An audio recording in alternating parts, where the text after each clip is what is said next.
S problem ನೋಡಿ. X limited as an authorised capital of rupees 50 lakhs divided into 5 lakhs shares of rupees 10 each. So face value ಇಲ್ಲಿ 10 rupee per share, right? 5 lakhs shares ಇರುತ್ತೆ.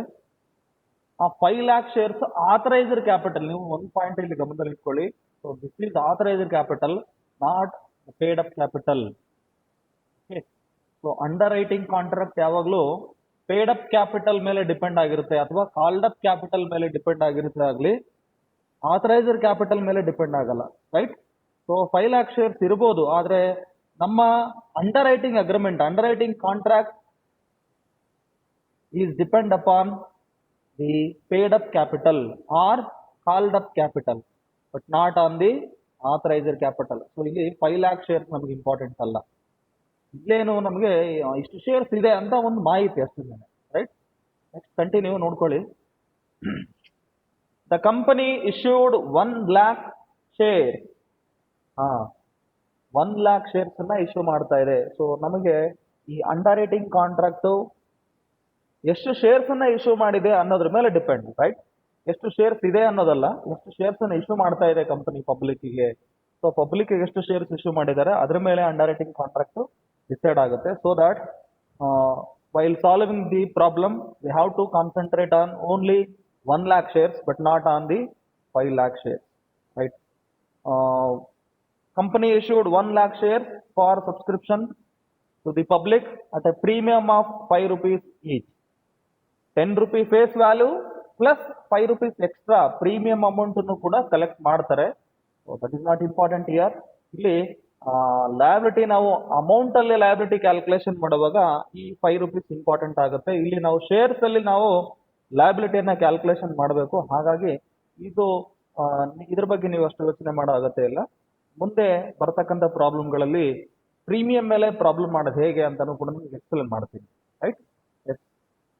The entire issue was underwritten as follows. So ಈ problem 1 lakh shares ಅನ್ನು issue ಮಾಡ್ತಾ ಇದ್ದಾರೆ. ಆ 1 lakh shares ಕೂಡ under writing agreement ಅಡಿಯಲ್ಲಿ ಬರ್ತಾ ಇದೆ. So fully under return contract ಇದೆ. 3 ಜನ ಅಂಡರ್ ರೈಟರ್ಸ್ ಇದ್ದಾರೆ. Mister A 60,000 shares. ಬ್ರಾಕೆಟ್ ಅಲ್ಲಿ ಇನ್ನೊಂದು ಮಾಹಿತಿ ಇದೆ, ನೀವು ಗಮನಿಸಬಹುದು. Firm under writing 10,000 shares. ಆ 10,000 ಶೇರ್ಸ್ ಏನು ಫರ್ಮ್ ಅಂಡರ್ ರೈಟಿಂಗ್ ಅಪ್ಲಿಕೇಶನ್ಸ್ ಇದೆ, ಆ 10,000 ಶೇರ್ಸ್ 60,000 ಅಲ್ಲೇ ಅಂದ್ರೆ ಆ ಗ್ರಾಸ್ ಲಯಬಿಲಿಟಿ ಅಲ್ಲೇ ಒಳಗೊಂಡಿದೆ. ಓಕೆ, ಅದರಲ್ಲೇ ಇದೆ. So which includes 10,000 shares also. Similarly, Mr. B 30,000 shares, including firm under rating 4,000 shares. 4,000 shares ಇದೆ. Then point Mr. C 10,000 shares. ಅವರ ಒಂದು firm under rating application 2,000 shares. So that 10,000 shares are included with 2,000 firm under rating shares also. Okay. Yes. Out of the total issue, only 90,000 shares. 90,000 shares including firm under writing. ಈ point ನೀವು ಗಮನದಲ್ಲಿ ಇಟ್ಕೊಳ್ಳಿ. ಯಾಕೆಂದ್ರೆ ನಾವು ಈ problems ಅನ್ನ ನಾವು solve ಮಾಡ್ತಾ ಇರೋದು including firm under writing applications. With firm under writing applications ಅಲ್ವಾ ನಾವು ಕ್ಯಾಲ್ಕುಲೇಷನ್ ಮಾಡ್ತಾ ಇರೋದು. ಹಾಗಾಗಿ ಸೊ ನೀವು ಈ ಸೆಂಟೆನ್ಸ್ ಅನ್ನ ನೀವು ಗಮನದಲ್ಲಿ ಇಟ್ಕೋಬೇಕು. ಕ್ಯಾಲ್ಕುಲೇಷನ್ ಮಾಡುವಾಗ ಫರ್ಮ್ ಅಂಡರ್ ರೈಟಿಂಗ್ ಅಪ್ಲಿಕೇಶನ್ಸ್ ಅನ್ನ ಎಕ್ಸ್ಕ್ಲೂಡ್ ಮಾಡಬೇಕು ಅನ್ನೋದು ನಮಗೆ ಒಂದು ಕ್ಯಾಲ್ಕುಲೇಷನ್ ಅಲ್ಲಿ ಬರುತ್ತೆ. So while calculating the unmarked applications by the public, we have to subtract, we have to exclude the firm underwriting applications, right? Yes. So out of the total issue, only 90,000 shares including firm underwriting were subscribed for. 90,000 shares subscription ಬಂದಿದೆ public ಇಂದ. Okay, right. ಅದರಲ್ಲಿ market application forms ಎಷ್ಟಿದೆ ನೋಡಿ. Mister A 32,000 shares, mister B 20,000 shares, mister C 8,000 shares. So total ಎಷ್ಟಾಯ್ತು? 32 plus 8 40 plus 20 60,000 shares market applications, right? Market applications. ಈ 60,000 market applications ಅಲ್ಲಿ firm under writing contracts ಇಲ್ಲ. ನೀವು ಅಲ್ಲಿ ಪಾಯಿಂಟ್ ಕ್ಲಿಯರ್ ಆಗಿ ನೋಡ್ಕೊಳ್ಳಿ. These are the market application form excluding firm under writing, right? Firm under writing contracts ಇಲ್ಲ ಅದರಲ್ಲಿ. So only market application, right? ಹಾಗಾದ್ರೆ 90,000 ಶೇರ್ಸ್ ಅಲ್ಲಿ 60,000 ಶೇರ್ಸ್ ಮಾರ್ಕೆಟ್ ಅಪ್ಲಿಕೇಶನ್ಸ್ ಬಂತು, ರೈಟ್. ಇನ್ನು ರಿಮೈನಿಂಗ್ ಎಷ್ಟು ಬ್ಯಾಲೆನ್ಸ್ 30,000 ಅಲ್ವಾ, 30,000 ಶೇರ್ಸ್ ಅನ್ಮಾರ್ಕೆಡ್ ಅಪ್ಲಿಕೇಶನ್ಸ್ ಆಗುತ್ತೆ, ರೈಟ್. ಆದ್ರೆ ಆ ಅನ್ಮಾರ್ಕೆಡ್ ಅಪ್ಲಿಕೇಶನ್ಸ್ ಅಲ್ಲಿ ಫರ್ಮ್ ಅಂಡರ್ ರೈಟಿಂಗ್ ಅಪ್ಲಿಕೇಶನ್ಸ್ ಕೂಡ ಇದೆ, ನಾವು ಅದನ್ನ ನಂತರ ಕ್ಯಾಲ್ಕುಲೇಷನ್ ಮಾಡಬೇಕಾಗುತ್ತೆ, right. Calculate the liability of each underwriter giving the benefit of firm under writing to all. ಅಂದ್ರೆ ಫರ್ಮ್ ಅಂಡರ್ ರೈಟಿಂಗ್ ಬೆನಿಫಿಟ್ ನ ಎಲ್ರಿಗೂ ಕೊಡ್ತೀವಿ, ಸೊ ಎಲ್ರಿಗೂ ಇಶ್ಯೂ ಮಾಡ್ತೀವಿ ಅಂತಂದ್ರೆ, so this is the problem should be calculated on the basis of by treating the firm under writing applications as unmarked applications. Unmarked applications ಅಂತ ನಾವು treat ಮಾಡಬೇಕು. Okay, so let us solve the problem.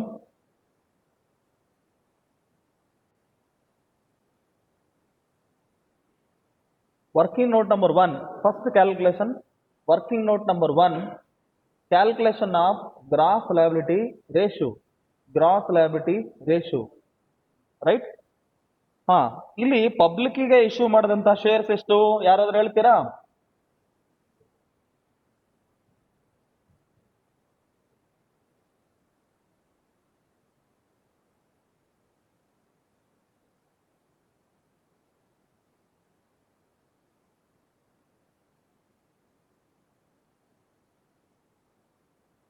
Hello,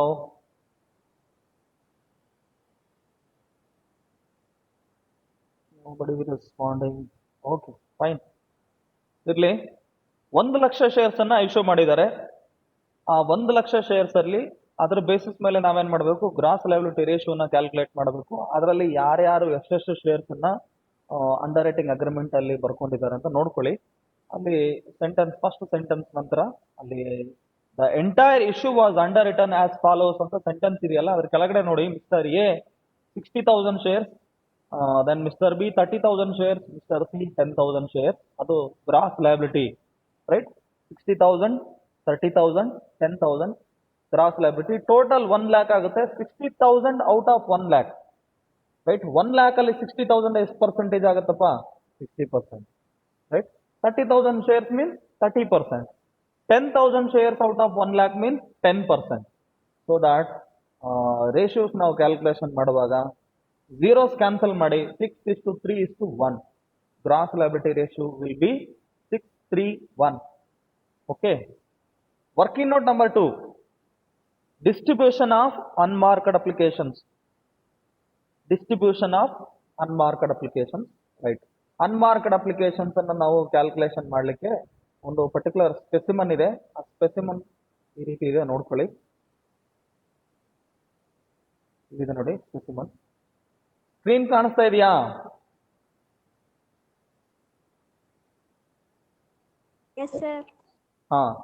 so unmarked application calculation ಮಾಡುವಾಗ specimen ನೋಡ್ಕೊಳ್ಳಿ, ಈ ತರ ಇದೆ. Total subscriptions bracket ಅಲ್ಲಿ information ನೋಡಿ, excluding firm under writing. Firm under writing ಬಿಟ್ಟು ಟೋಟಲ್ ಸಬ್ಸ್ಕ್ರಿಪ್ಷನ್ಸ್ ಎಷ್ಟು ಅಂತ ನಾವು ಕ್ಯಾಲ್ಕುಲೇಟ್ ಮಾಡಬೇಕು.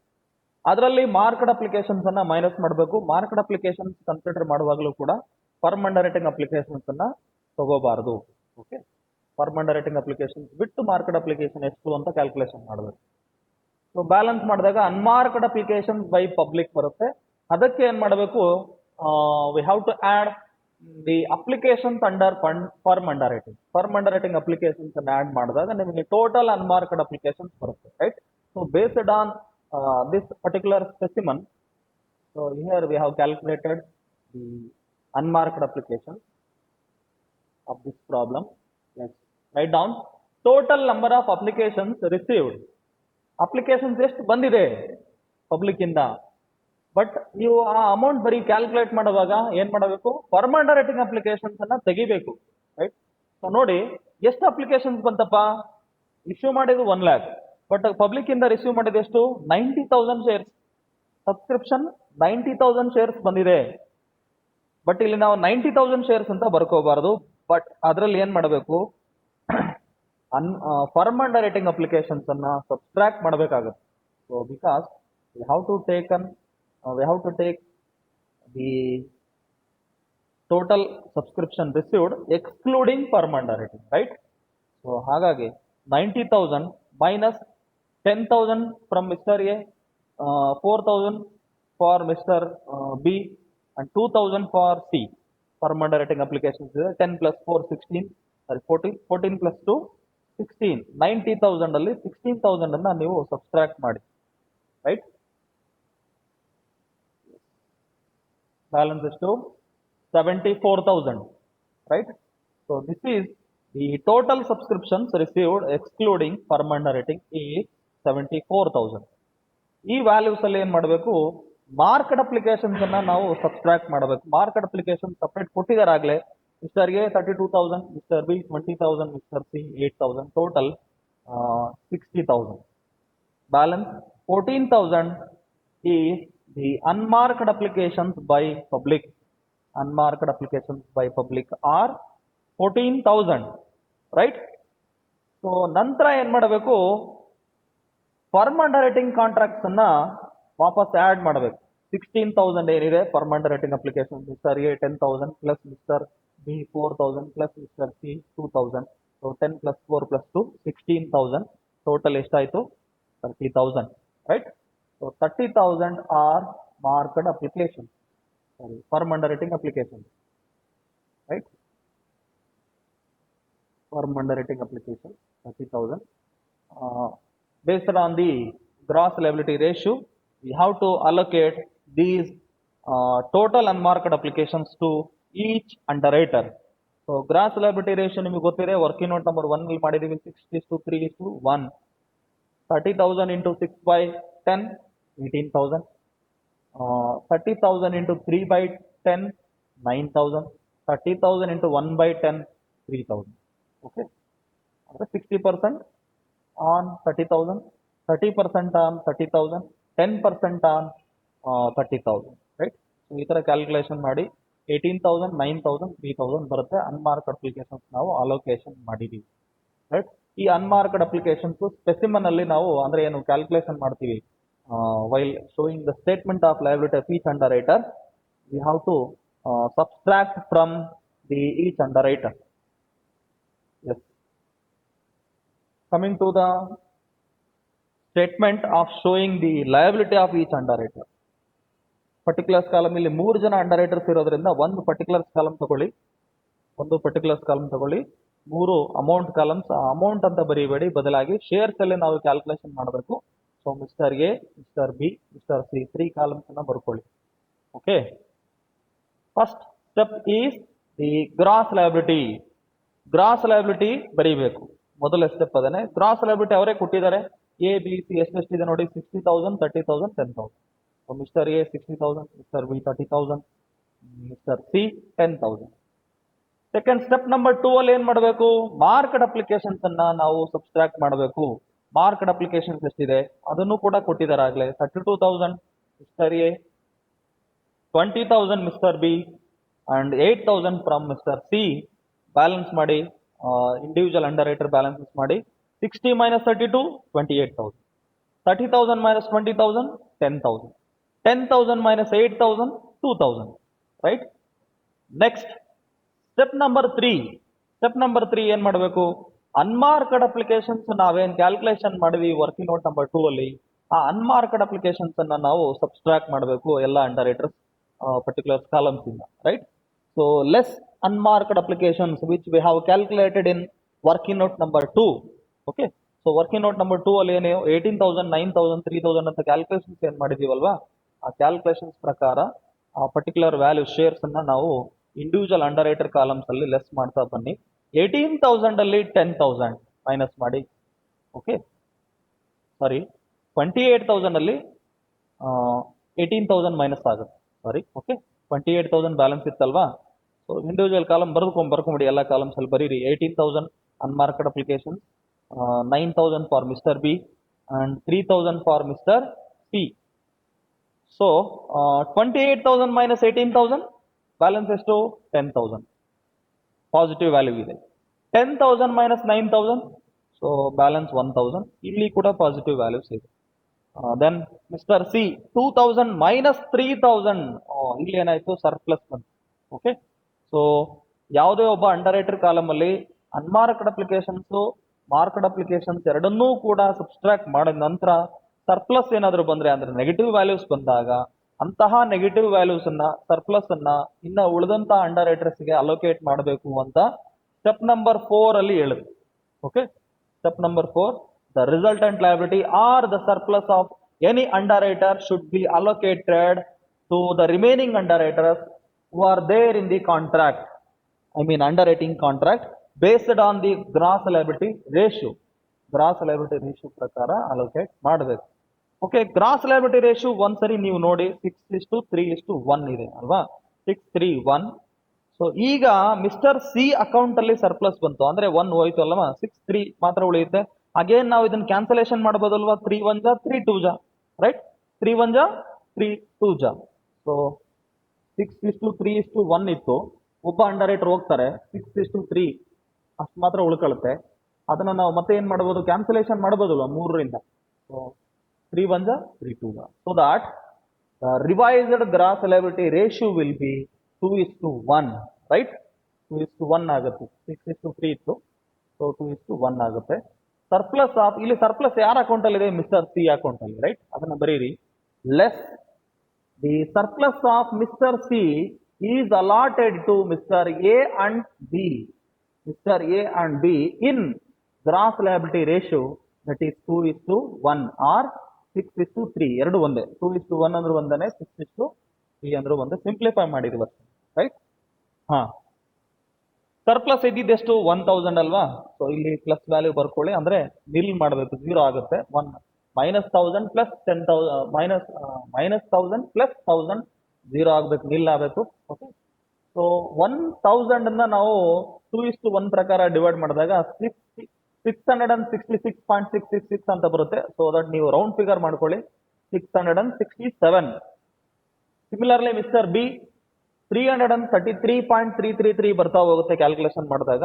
ಓಕೆ, 1/2 1/3 ಅಂತ ನೀವು ಕ್ಯಾಲ್ಕುಲೇಷನ್ ಮಾಡಿದಾಗ ಅದನ್ನು ರೌಂಡ್ ಫಿಗರ್ ಮಾಡ್ಕೊಳ್ಳಿ.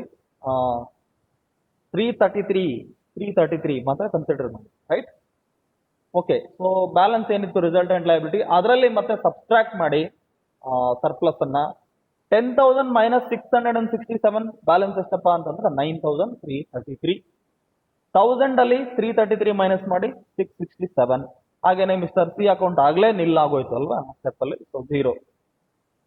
ದೆನ್ ಲಾಸ್ಟ್ ಸ್ಟೆಪ್ ನಂಬರ್ 5 ಏನ್ ಮಾಡಬೇಕು, ಫರ್ಮ್ ಅಂಡರ್ ರೈಟಿಂಗ್ ಕಾಂಟ್ರಾಕ್ಟ್ಸ್ ಇದ್ರೆ, ಫುಲ್ಲಿ ಅಂಡರ್ ರೈಟಿಂಗ್ ಕಾಂಟ್ರಾಕ್ಟ್ಸ್ ಅಲ್ಲಿ ಫರ್ಮ್ ಅಂಡರ್ ರೈಟಿಂಗ್ ಅಪ್ಲಿಕೇಶನ್ಸ್ ಇದ್ದಾಗ ಲಾಸ್ಟ್ ಸ್ಟೆಪ್ ನಂಬರ್ 5 ಅಲ್ಲಿ ಏನ್ ಮಾಡಬೇಕು, again we have to add back the firm under writing application. Firm under writing applications problem ಅಲ್ಲಿ ಕೊಟ್ಟಿದ್ದಾರೆ. Mister A 10,000, mister B 4,000, mister C 2,000.